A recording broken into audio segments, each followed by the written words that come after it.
Woo! What's going on, guys? Owens Forum coming at you guys today with another video.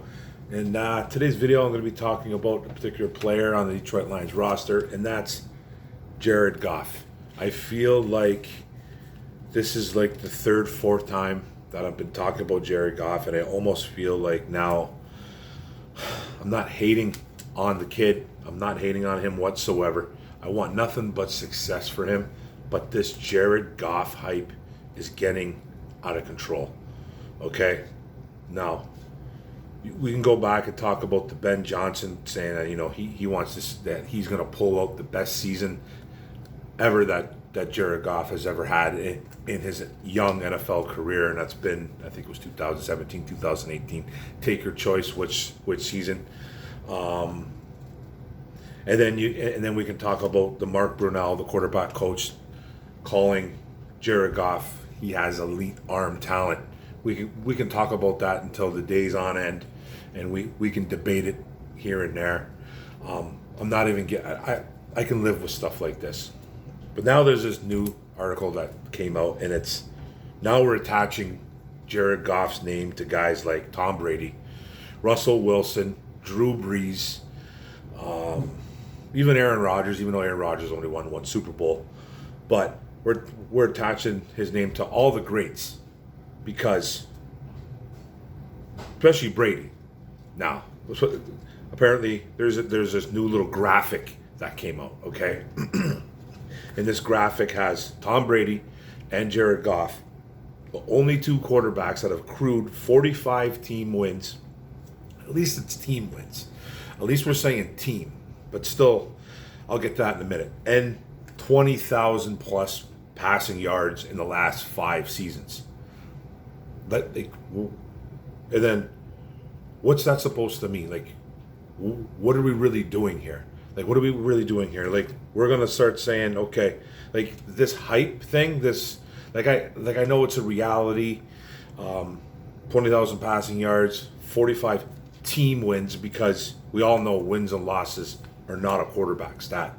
I've been arguing that ever since Matthew Stafford's been our quarterback here, saying on how he doesn't have a great win-loss record, because it's a silly NFL stat. It's a silly stat to have for quarterbacks.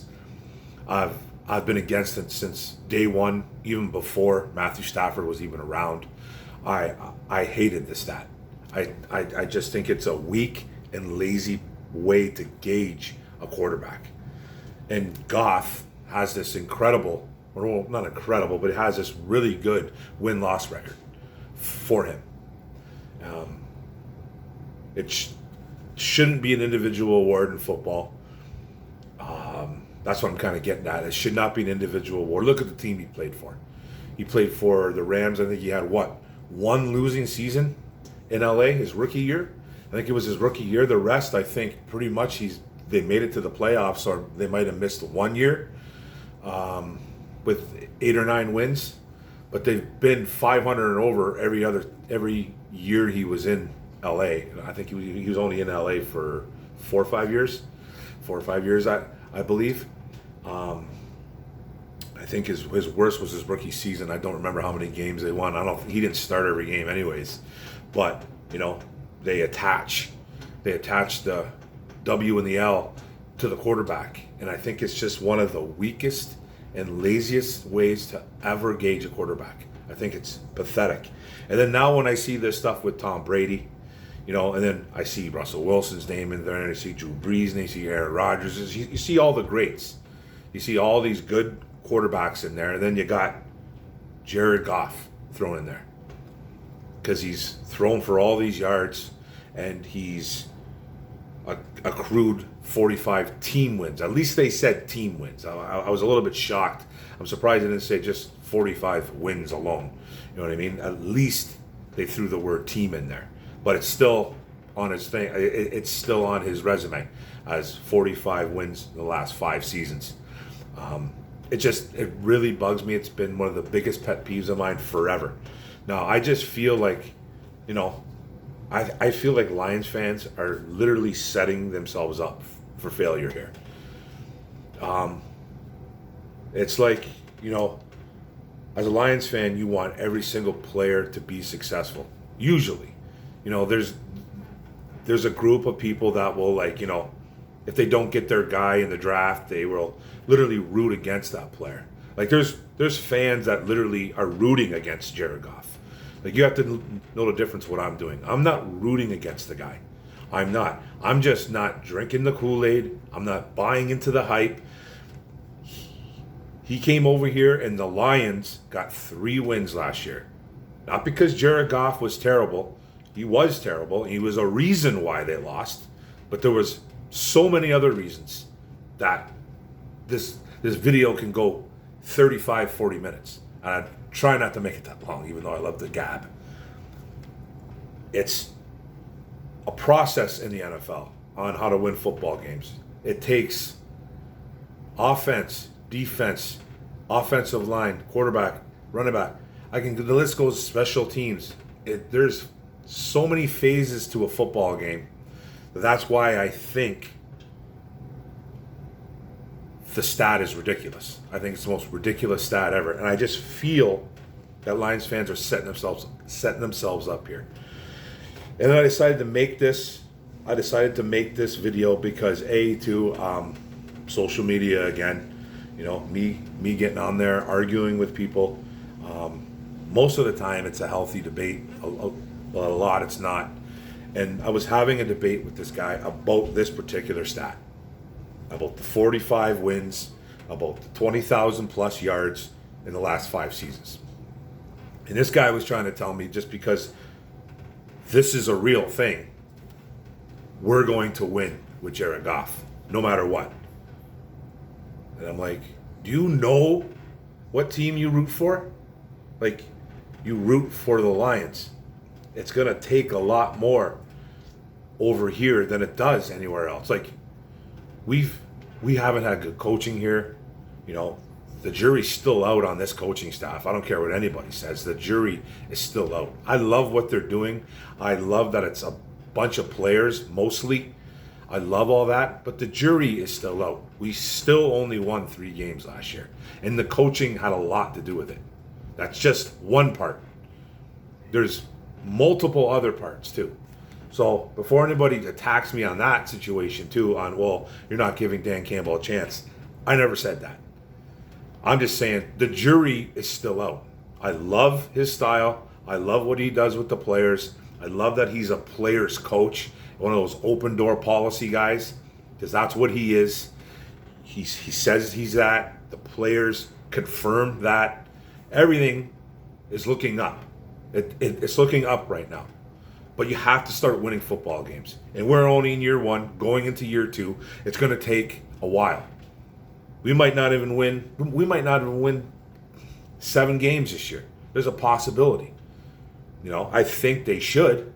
I got them at 6. I got them at 6 wins at the floor, 9 at the ceiling. So if they can get to 9, that's a shot at the wild card. But they still got to get to 6. Got to get to 6 before you get to 9. And the way this schedule's set up, who knows? But that's another, I'm going way off topic again. It's just with this Jared Goff stuff, I feel that this fan base is setting themselves up for failure. Because if he doesn't come out balling, there's going to be people that just are going to throw it in people's faces. Like, I want nothing but success for Jared Goff and my Detroit Lions, but I can't drink the Kool-Aid. I just can't do it. It just doesn't make any sense for me to do it. Like I've said 1,000 times in 1,000 different videos with Jared Goff, we saw 2 monsters with Jared Goff last year. 2 of them. One was the evil monster and one was the good monster. We saw a guy that literally forgot how to play football. And then we saw a guy that came on at the last 5, 6 games, 7 games, whatever you want to call it, who played great football. Not lights out or anything like that, but he played great football. He played really good football. If he was to play like that, he would have had a big year last year. And maybe things would have been different. Because I think we won the last 3 out of the 5 games. We only won 3 games, but I think we won 3 out of his last 5 or 6 starts. something like along those lines. He's playing better football. He's playing good football. So, and it takes a lot though. Defense played a little bit better. Offense played a little bit better. Obviously, things were looking better, and we need that again. But with this stuff attaching his name to Tom Brady and to guys like Aaron Rodgers, Russell Wilson, and Drew Brees, and whoever else was in there, it was a list of really good quarterbacks. There was about 10 of them. There was about 10 quarterbacks. I should have thrown everybody's name down, but those are the names that pretty much popped up. I'm sure there'll be somebody in the chat or in the comment section that'll remind me who else. But it's a formula for a failure. It's like he's getting set up to fail here. There's just too much hype. There's too much hype on him, in my opinion, because people are going to latch onto it. And I have no problem with people having confidence in your team and and rooting for your guy. That's great. Do that, man, because I'm doing it too. But I'm not going to sit there and just ignore everything else that Jared Goff has done in the past. I can't ignore when he first came here and how bad he was. I can't ignore it. I can't ignore how bad he was in LA for the last couple of years. I can't ignore that either. It's just something that I refuse to do. If he would have came here and he would have been a lights out quarterback, then I wouldn't have any issue about the hype. I would have no issue. I'd have zero issue about it. And you're starting to see all this stuff about Sean McVay coming out and saying he's sorry about how he handled Goff. I don't believe a word of that guy says, but at least he's it's a sign of growing up, I guess. But I still don't. There's a part of me that doesn't believe any of that crap, calling him a stud and all that. If he was such a stud, he'd still be in LA. He'd still be there, and it wouldn't be our quarterback that was here for 12 damn years and played exactly like he played in LA, like he did here, and still won a Super Bowl. Stafford's not elite by any stretch, but he's good enough. He was good enough, man. It's this, and the thing is too, I'm not attacking Goff, just only attacking Goff. I don't think I'm even attacking him. It's just organization. There's a stink on this organization that needs to be lifted somehow. How does a quarterback that played for 12 years and who was, up and down, but I think good enough, not great, not elite, but very good, play exactly the same way that he played in Detroit, in LA, and he wins the Super Bowl? I know there's Aaron Donald was there. I know Jalen Ramsey. They made some pickups. I don't want to hear about it. I don't want to hear about it because it wasn't a super team, because they weren't great rushing the ball. Jalen Ramsey was garbage in the playoffs. Aaron Donald's Aaron Donald. Don't get me wrong. Von Miller stepped up.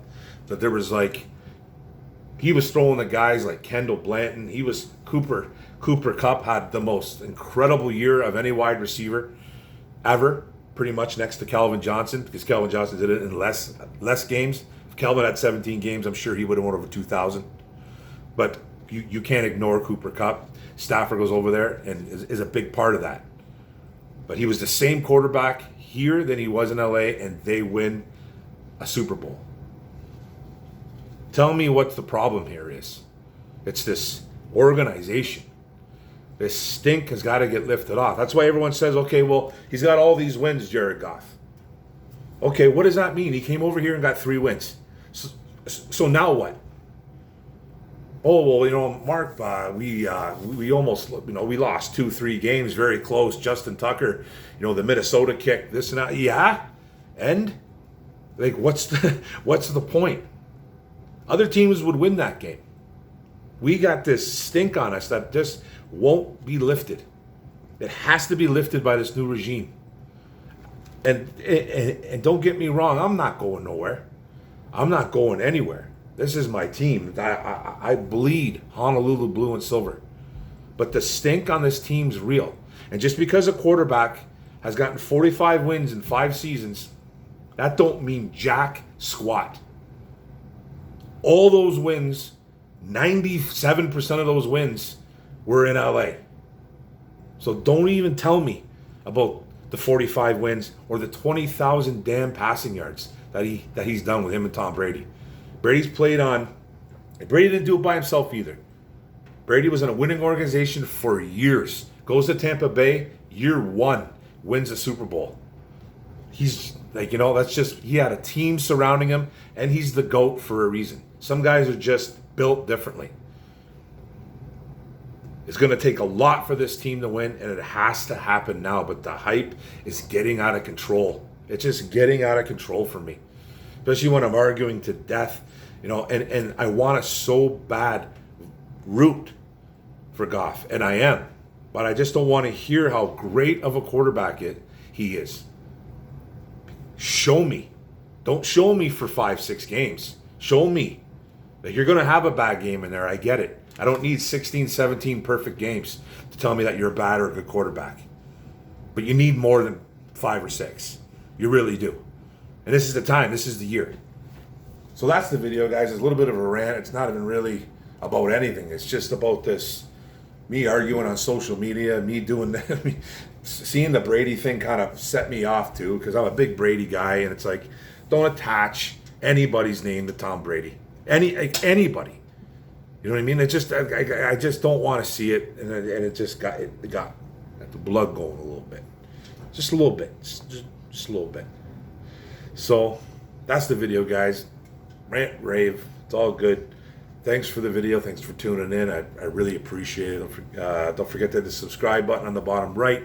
Don't forget to hit the notification bell, get all my videos, and let's talk about the Jared Goff hype. I'm rooting for the guy. Trust me, I am. The hype, I think, is going out of control, and it's getting in me a bit. Let's go. Go Lion, one pride, bang. Let's go. Go Lions.